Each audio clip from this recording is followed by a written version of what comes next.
네, 안녕하세요. 문희상 국회의장 그리고 여야 대표단이 미국 방문 중이잖아요. 예. 뭐 화제가 많네요. 그러니까 이게 먼저 화제가 된 거는 문 의장이 일왕이 위안부 문제에 대해서 직접 사과해야 된다. 맞아요. 여기 이제 일본이 강력하게 반발하고 전범의 아들 이런 이야기까지 했었잖아요. 네. 그게 이제 화제가 됐고 예. 두 번째는 북핵 관련해 가지고 미 의회 지도자들을 만났는데 뭐랄까 우리 기대하고 완전히 달랐던 것 같아요. 그 미국 의회 지도자가 아주 너무 센 발언을 내놔가지고 어쨌든 아직 일정 안 끝났죠. 이번 대표단 구성이 이제 의장하고 여야 5당 대표단인데, 근데 이제 이해찬 민주당 대표는 낸시 펠로시 미 하원 의장 면담 마치고 귀국길에 올랐고요. 나경원 원내대표 등 한국당 쪽은 워싱턴에 남아서 독자 일정 수행하고, 문 의장하고 김관영 그 바른미래당 원내대표는 LA로 이동해서 교포 초청 만찬 간담회 등을 한다는데 예. 주요 일정은 다 끝났다고 봐야죠. 다 끝났고 이미 이제 각자 행동이네요. 그렇죠. 예. 그런데 말했던 것처럼 그 낸시 펠로시 미국 하원 의장 너무 센 발언들을 막 내놔가지고 이게 논란이죠. 예, 아주 직설적이었어요. 펠로시 의장이 김정은 북한 국무위원장의 의도는 비핵화,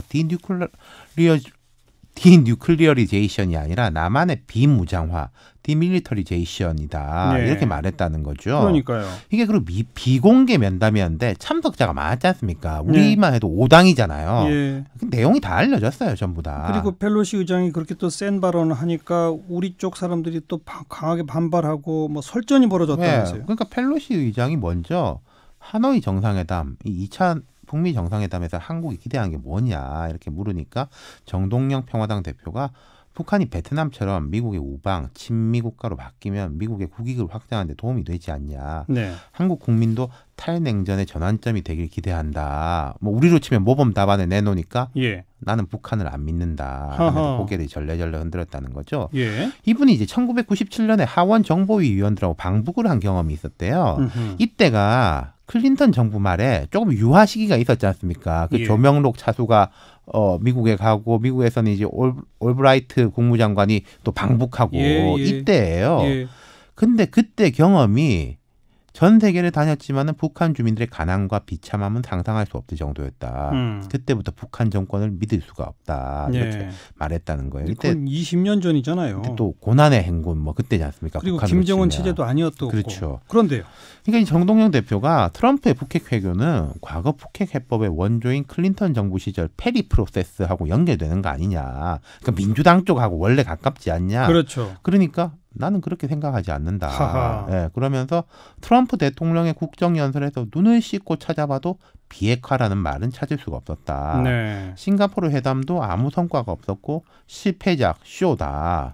우리는 북한이 비핵화한다는 증거, 실제 행동을 보길 원한다. 이렇게 말했다죠. 네. 그러니까 우리 여권이나 평화당, 뭐 정의당 이쪽 인사들은 당황을 하고 오히려 나경원 원내대표가 맞는 말이다. 우리 생각이 똑같다. 이렇게 호응을 했다는 거죠. 참 그것도 아이러니예요. 미국의 민주당 하원 의장인데 한국에서는 자유한국당 원내대표랑 생각이 같다. 그렇죠.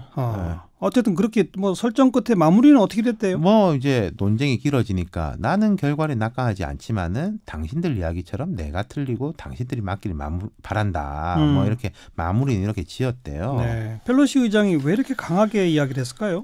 일단 두 가지인 것 같아요. 미국에서 사실은 북한의 비핵화에 대한 회의론이 만만치가 않아요. 주류 언론들도 특히 주류 진영. 우리가 옛날에 이제 이쪽 진보 아니냐라고 했던 뭐 뉴욕 타임즈, 워싱턴 포스트 이런 쪽. 그리고 이 면담에 배석한 사람 중에 앤디 김 하원 의원이라고 이번 중간 선거를 통해 등원한 한국계. 우리 이제 언론 조명 많이 받았지 않습니까? 이 사람이 되게 젊은데 오바마 행정부에서 백악관이라든지 NSC에서 일을 했거든요.